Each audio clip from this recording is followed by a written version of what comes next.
അമ്പലപ്പാറ പഞ്ചായത്തിൽ വിവിധ വകുപ്പുകളുടെ പഞ്ചായത്ത് തല ഏകോപന യോഗം ചേർന്നു. പഞ്ചായത്ത് പ്രസിഡന്റ് പി വിജയലക്ഷ്മിയുടെ അധ്യക്ഷതയിലാണ് യോഗം ചേർന്നത്. അമീബിക് മസ്തിഷ്ക ജ്വരം, പേവിഷബാധ, പൾസ് പോളിയോ ഇമ്മ്യൂണൈസേഷൻ എന്നീ വിഷയങ്ങളെ ആസ്പദമാക്കി അമ്പലപ്പാറ ഗ്രാമപഞ്ചായത്ത് വിവിധ വകുപ്പുതല ആലോചനാ യോഗം പഞ്ചായത്ത് ഹാളിൽ പ്രസിഡന്റ് പി വിജയലക്ഷ്മിയുടെ അധ്യക്ഷതയിൽ ചേർന്നു. ക്ഷേമകാര്യ standing committee chairman Muhammad Kasim സ്വാഗതം പറഞ്ഞു.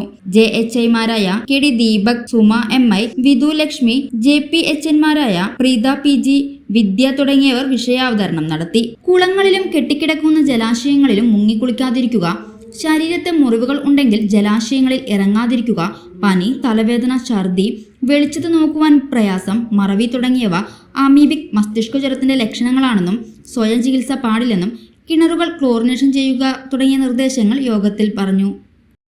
സൗജന്യ വൈഫൈ കണക്ഷൻ അങ്ങനെ വരാൻ വഴിയില്ലല്ലോ. ഫ്രീ മോഡം ഇൻസ്റ്റലേഷൻ ചുമ്മാ. സത്യാടോ, എന്റെ വീട്ടിൽ ഈ കണക്ഷനാ. തന്നെയും വിശ്വാസമില്ല. അല്ല, കേരള വിഷൻ. കേരള വിഷനിലേക്ക് സ്വാഗതം. ഇപ്പോൾ വൈഫൈ കണക്ഷൻ എടുക്കാം ഫ്രീ ആയി.